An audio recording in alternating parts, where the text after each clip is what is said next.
Banyak sekali yang meragukan teknologi bambu yang digunakan pada Tol Semarang Demak. Sekarang mari kita ulas perspektif itu mengenai kekuatan bambu dalam dunia konstruksi. Berbicara soal bangunan, ada yang menarik dari proyek Tol Semarang Demak. Karena ternyata salah satu material konstruksi yang dipakai mengandalkan material dari alam, yakni bambu. Bagaimana cara kerja bambu bisa dijadikan material konstruksi jalan dan berapa kuat daya tahannya? Penjelasan sederhana pada area perbatasan tanggul laut yang memiliki titik lokasi dari Tol Semarang Demak. Diketahui memiliki karakteristik tanah dengan klasifikasi baris topsoil atau tanah lunak. Mengutip penjelasan di laman Kementerian PUPR, untuk menghadapi kondisi tersebut akhirnya susunan bambu digunakan sebagai matras yang berguna untuk meningkatkan daya dukung tanah dasar menjadi lebih kuat dan kokoh. Bambu yang dimaksud nantinya akan disusun hingga menjadi setebal 17 lapis. Rancangan konstruksi bambu ini diuji dengan dua cara, yaitu uji tarik sistem dan uji lentur. Tujuannya adalah untuk mengetahui perilaku dan daya tahan bambu yang dirangkai menjadi satu kesatuan sebagai matras jika mengalami gaya tarik dalam arah horizontal serta gaya tekan pada arah tegak lurus.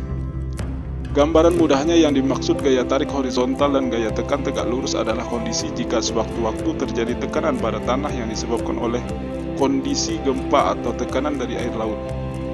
Meski konsep konstruksi ini sudah lebih dulu dirancang sejak awal proyek Tol Semarang Demak dibuat, namun rancangan serupa lebih dulu direalisasikan dan berhasil diterapkan pada konstruksi sirkuit untuk gelaran Formula di Jakarta pada bulan Juni lalu. Sama seperti karakteristik yang di jalur Tol Semarang Demak. Seperti yang diketahui, sirkuit Formula sendiri dibangun di atas lahan dengan sifat tanah berlumpur. Akhirnya, bambu digunakan dalam konstruksi sebagai penguat atau pengerasan tanah datar yang kemudian dibangun jalur lintasan di atasnya. Mungkin masih baru bagi sebagian besar orang yang mempertanyakan daya tahannya. Namun ternyata penggunaan bambu sendiri bukan hal baru dalam bidang konstruksi.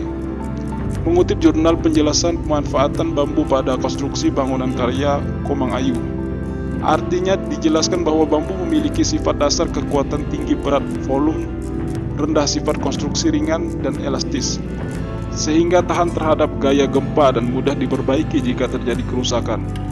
Alasan kerap dipilih bambu ketimbang beton untuk struktur pengerasan jalan adalah karena reaksi beratnya ini lebih baik. Sebagai informasi, adapun kekuatan bambu dalam penggunaan sebagai penguat jalan ditentukan berdasarkan tingkat seratnya. Semakin tinggi kandungan serat pada bambu, maka semakin kuat daya tahan yang dimiliki. Yang perlu diperhatikan, tidak semua jenis bambu dapat digunakan sebagai material konstruksi. Dari sekitar 1250 spesies bambu yang ada di dunia, disebutkan kalau setidaknya hanya ada 10 jenis bambu yang memiliki nilai jual karena punya kandungan serat tinggi dan bisa dijadikan bahan konstruksi. Beberapa jenis bambu yang dimaksud diantaranya bambu wulung, bambu legi, bambu petung, dan bambu ampel. Mengenal lebih detail mengenai karakternya, berikut keunggulan yang dimiliki bambu sebagai material yang kerap digunakan sebagai bahan konstruksi. Kuatannya cukup tinggi dengan daya tarik yang dapat disejajarkan dengan baja dan punya tekstur elastis dengan ketahanan yang tinggi terhadap angin dan gempa. Itulah pembahasan mengenai kekuatan bambu yang digunakan dalam dunia konstruksi. Tidak serta-merta karena bambu harganya murah, akan tetapi dilihat dari kekuatan dan manfaatnya. Dalam dunia konstruksi, semua bahan sudah difikirkan dengan matang dan diuji sesuai kelayakannya.